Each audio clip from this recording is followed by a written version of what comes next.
Hello students, good morning. Yesterday we studied about the tenses, that there are three kinds of tenses: present, past and future. Again these are subdivided into four categories. The first one we have the simple present tense or present indefinite tense. What is simple present tense? The tense that tells us about the habits and actions that generally or usually take place in present time is called simple present tense. And what would be the formulation of the sentence in present tense? We will see now. When the subject is third person, that is other than I, we or you, we know that I is the first person and we is the first person in plurals and you would always be the second person. So other than that and singular, that is only one, then we add s or es to the main verb ki first form. It is used when the time of action is not definite. For example, I love my country. Sulabha goes to school by bus. She cooks very nicely. So in this example, what do we see? That we have not used s with I because I is a first person.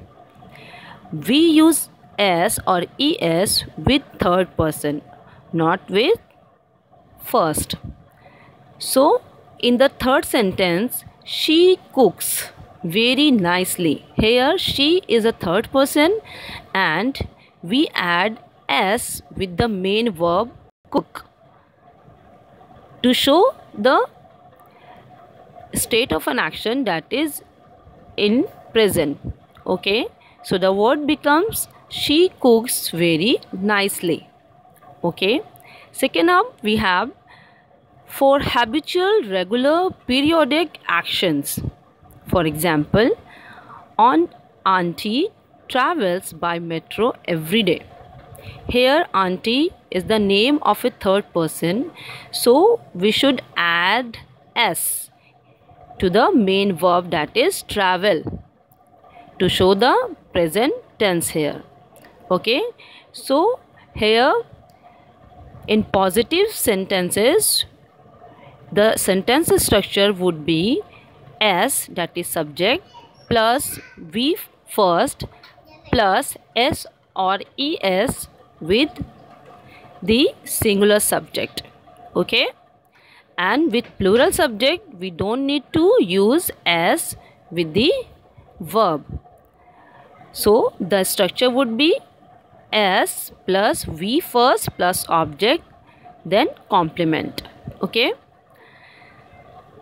let's have some more examples for actions happening in near future. Examples: Gargi leaves for Singapore next month. Here we are talking about the future but in present time. So remember that we are talking about the future but in present time. That means Gargi leaves for Singapore next month. So the sentence would be in the formation of the sentence would be in the present indefinite or present simple present tense. Okay, here Gargi is the name of a third person, so we have added s with the first verb, the first form of verb with leave. So when we add s with the leaves, it becomes leaves. Okay, next, he starts his new project very soon. He is also a third person, so we have used s with the main verb.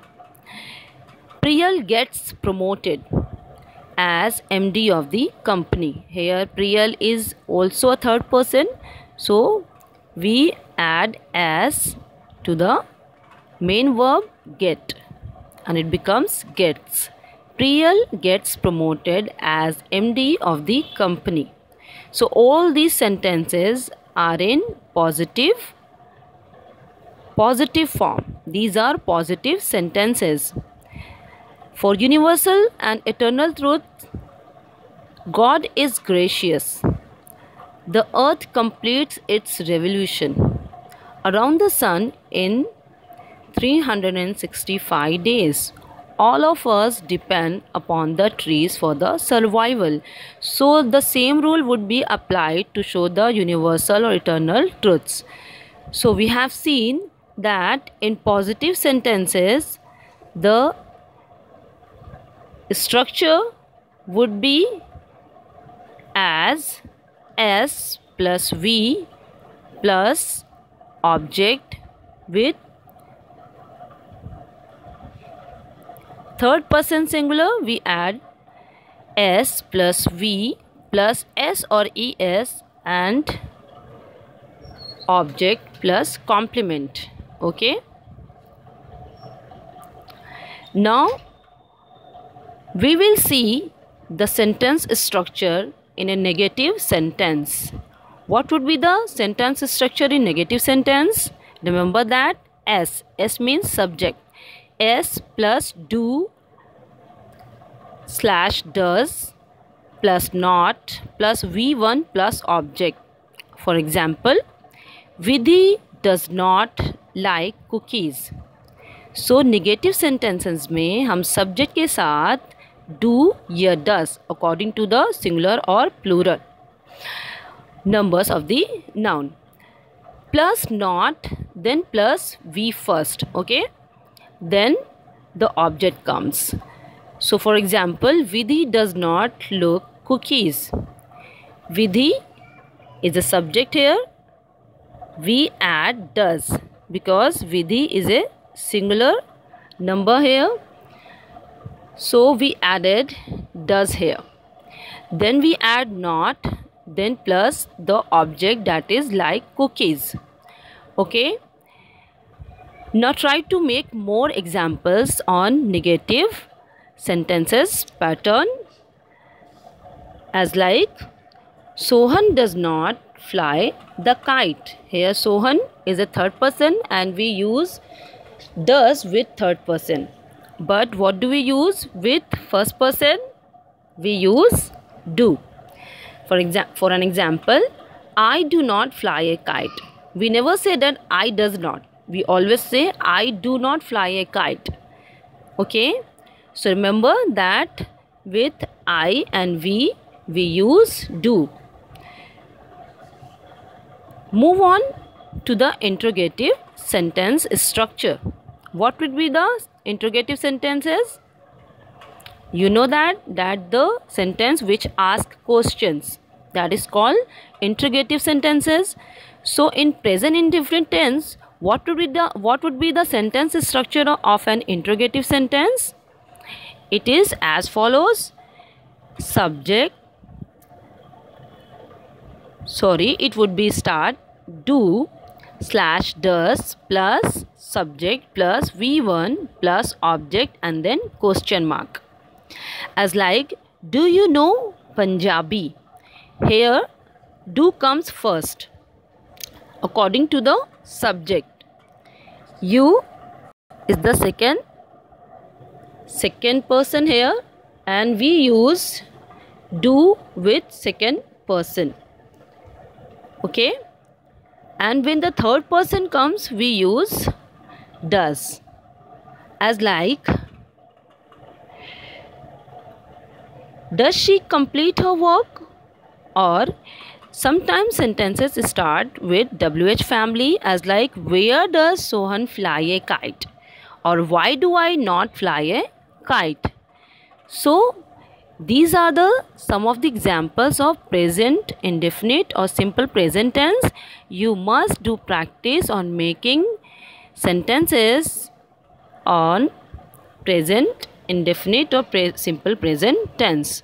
Let's have again a glimpse of the sentence structure through this table.